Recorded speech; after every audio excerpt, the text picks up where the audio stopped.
19h48 sur Europe 1. Merci de nous écouter fidèlement. Je voudrais qu'on revienne sur cette actualité, la tombe de Jean-Marie Le Pen, qui a été dégradée la nuit dernière, profanée donc, cassée en morceaux en coup de masse, la croix celtique qui a été cassée, brisée au sol. Donc semble-t-il, on a dégradé à coups de massue la tombe de Jean-Marie Le Pen.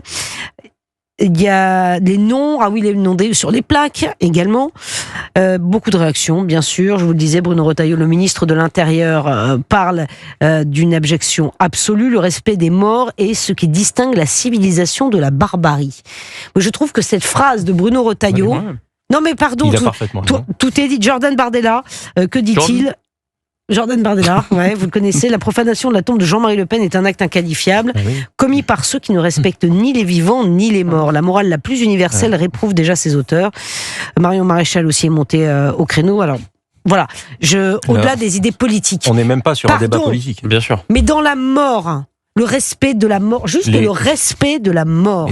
Paul Melun. On n'est même plus sur le débat politique. En fait, de Nathalie Arthaud et Philippe Poutou jusqu'à Éric Zemmour, toute la classe politique devrait dire et soutenir ce qu'a dit le ministre de l'Intérieur. C'est-à-dire que les individus qui se sont adonnés à ce type de profanation sont véritablement la lie de l'humanité.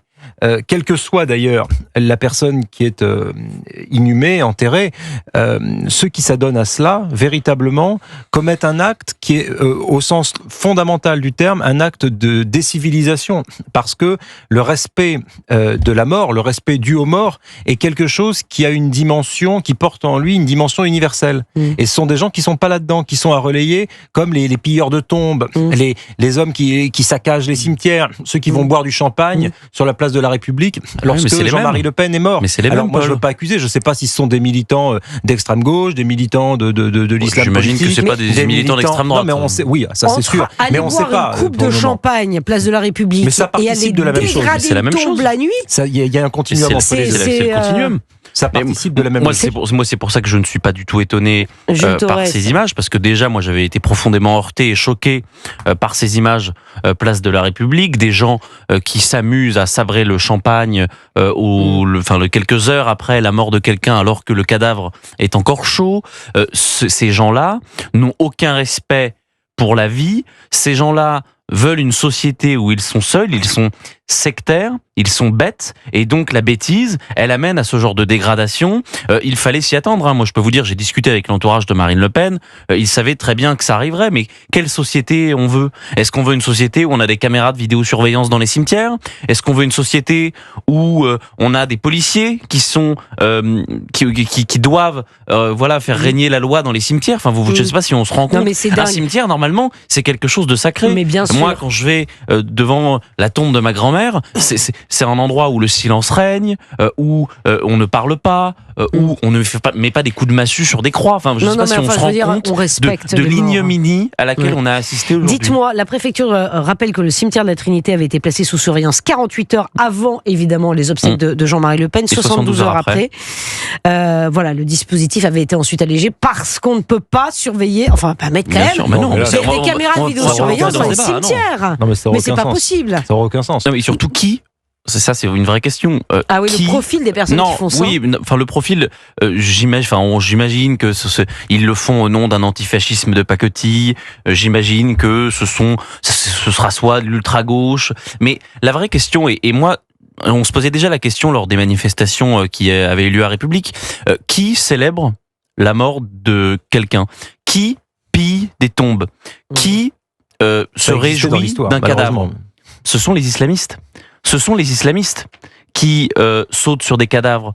Ce sont les islamistes qui... Non, mais je dis pas que ce sont des islamistes, mais je dis que ça appartient à en tout cas, ce sont les islamistes qui font ce genre de choses. Je ne dis pas que ce sont des islamistes qui ont fait ça, évidemment. Des terroristes, aujourd'hui, les islamistes, c'est dans l'histoire. Il y a eu énormément dans les conflits, notamment, et les invasions barbares, par exemple, en témoignent. Les recueils historiques prouvent à quel point, par exemple, la profanation de cimetières a participé d'un certain nombre de guerres.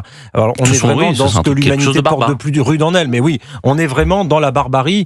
Et la barbarie a plusieurs visages. Elle a plusieurs, comment dirais-je, âge, elle a plusieurs engagements politiques. Mais là, en l'occurrence, je suis d'accord, on va pas faire l'enquête avant l'enquête, mais probablement que le public qui s'est réjoui et qui a dansé le jour de la mort de Jean-Marie Le Pen est peu ou prou, en tout cas peut-être se réjouit de ce qui s'est produit sur cette tombe, ou en tout cas sont dans une forme de continuation idéologique et d'entretien. Pourquoi ? Parce que Jean-Marie Le Pen, tout au long de son existence, a été nazifié à un point inimaginable, qu'on en a fait le diable de la République, et que aux imbéciles qui ont pris cela vraiment le plus au pied de la lettre possible, dès lors qu'il a disparu, ils se sont dit c'est open bar, le diable est mort, et puis ils ont appelé, d'ailleurs, souvenez-vous, à ce qu'il arrive la même chose à Jordan Bardella et à Marine Le Pen. Ouais. Donc vraiment, c'est pire que, j'allais dire, c'est du nihilisme. Non, c'est pire. C'est vraiment le nihilisme associé à la pulsion destructrice, aux pulsions morbides, aux pulsions mortifères, où le respect le plus élémentaire n'est pas observé, n'est pas respecté. Ils remettent en lumière Jean-Marie Le Pen. Ils voulaient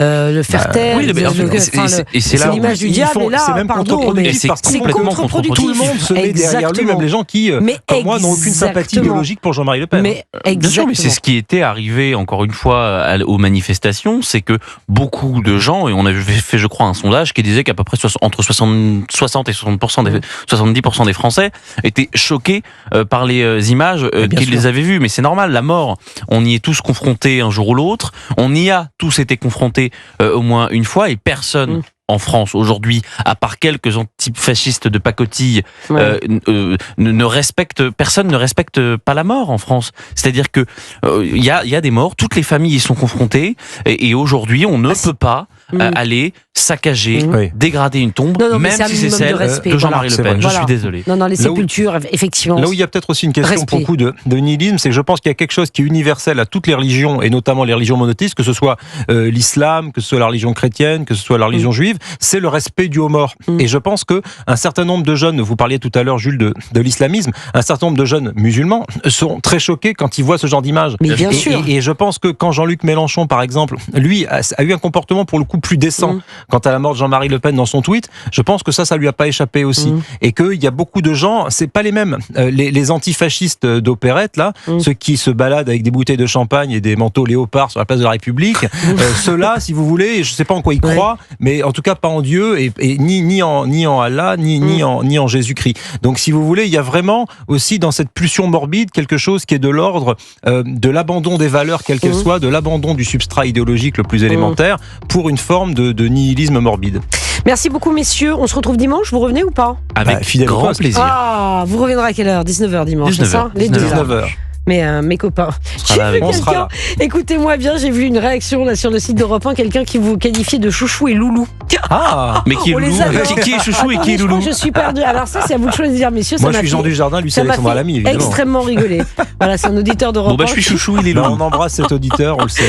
Je vais trouver ça formidable. Merci beaucoup, en tout cas, à vous, les 19h56 sur Europe 1.